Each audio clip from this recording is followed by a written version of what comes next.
Hello everyone! Welcome back to another exciting episode of The Discovery Show. In this video, we shall be taking you to East Africa, and we shall be shining the light on the beautiful country of Eritrea.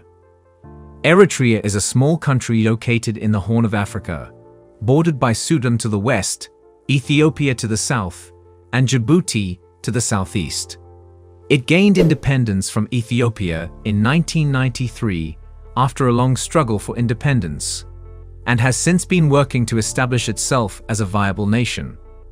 Despite facing numerous challenges over the years, Eritrea has managed to maintain a unique identity and culture that sets it apart from its neighbors. Eritrea is home to a diverse array of ethnic and linguistic groups, including the Tigrinya, Tigre, and Saho people, among others. These groups have their own distinct cultures, traditions, and languages, which have helped to shape Eritrea's rich cultural heritage. The country's unique blend of African, Middle Eastern, and European influences is reflected in its cuisine, music, and architecture, and has become a source of pride for many Eritreans. One of Eritrea's greatest strengths is its ancient history. The country is home to several ancient historical sites, including the ruins of the Kingdom of Aksum and the ancient city of Adulis. These sites offer a glimpse into Eritrea's rich past and the role it played in the development of the region.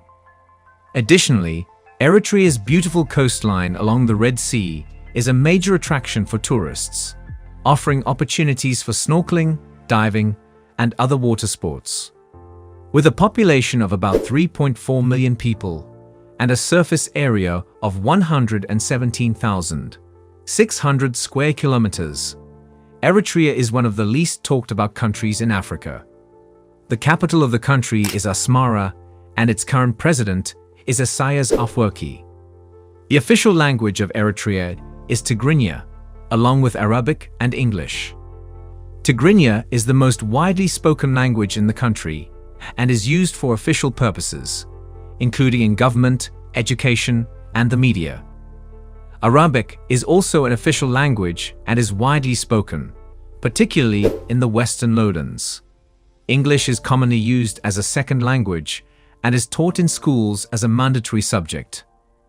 Other languages spoken in Eritrea include Tigre, Saho, Belan, and Afar, among others. So let's take a deep dive into this fascinating country by looking at the history, economy, infrastructure, and culture of Eritrea. But if you are new here, welcome. Be sure to subscribe and turn on notification so you don't miss any of our videos. History of Eritrea. The history of Eritrea is long and complex, shaped by the region's strategic location at the crossroads of Africa, the Middle East, and the Red Sea. The area that is now Eritrea has been inhabited by various ethnic groups and kingdoms over the centuries, including the Aksumite Empire, the Medri-Bari Kingdom, and the Ottoman Empire. In the late 19th century, the region came under Italian colonial rule, and Eritrea became a unified colony in 1890. Italian rule was characterized by a program of modernization and development, but also by a system of forced labor and repression that led to widespread resistance and rebellion. After World War II, the United Nations granted Eritrea to Ethiopia as a federated state, a decision that was opposed by many Eritreans. In 1961, the Eritrean Liberation Front, ELF, was formed to fight for independence, and a long and bloody war ensued. The conflict was marked by atrocities on both sides and by the use of proxy forces by neighboring countries, including Sudan, Ethiopia, and Somalia. In 1991, after decades of fighting and international pressure, the Ethiopian government agreed to hold a referendum on Eritrean independence, which was overwhelmingly approved by the Eritrean people. Eritrea officially became an independent nation on May 24, 1993, with Isaias Afwerki as its first president. Since independence, Eritrea has faced numerous challenges, including political instability, economic underdevelopment, and regional conflicts. The government has been criticized for human rights abuses, including restrictions on freedom of speech and assembly, and for its mandatory national service program, which has been likened to forced labor. Despite these challenges, Eritrea remains a proud and resilient nation with a rich cultural heritage and a unique place in the history of the Horn of Africa. Economy of Eritrea. Eritrea has a developing economy that is largely based on agriculture, mining, and services.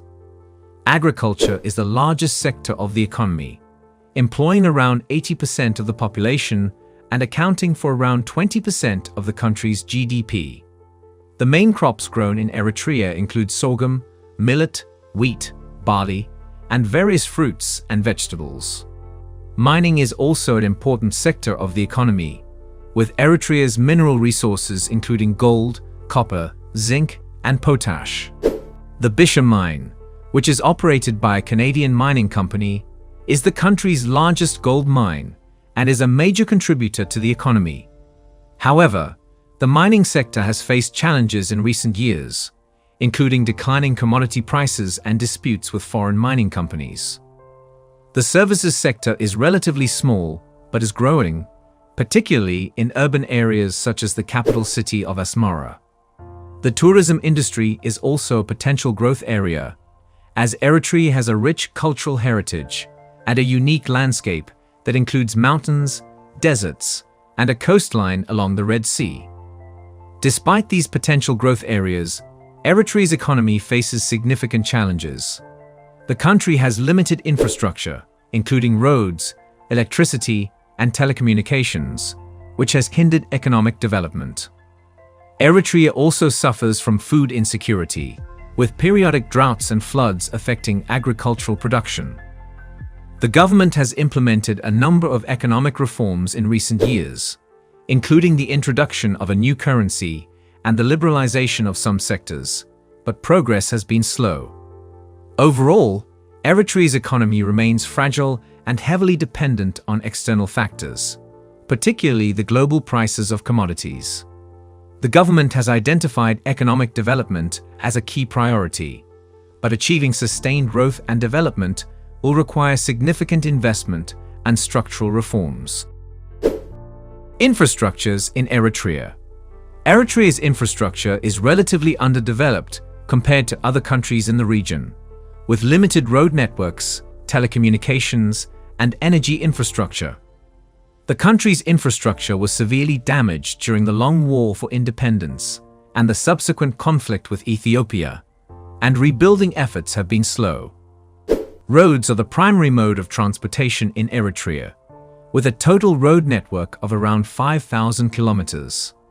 The main highways connect the capital, Asmara, with other major cities and towns, but many rural areas are still inaccessible by road.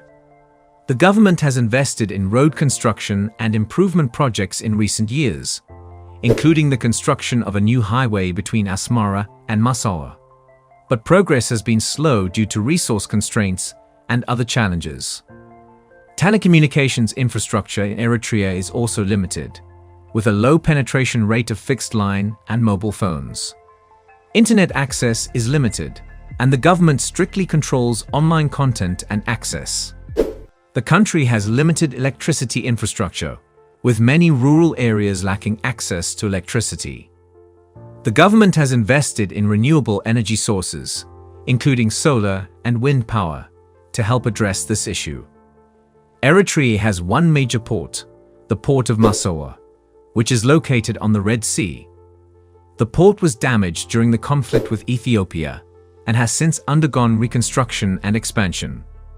The airport in Asmara is the main international gateway to the country, with limited domestic air travel options.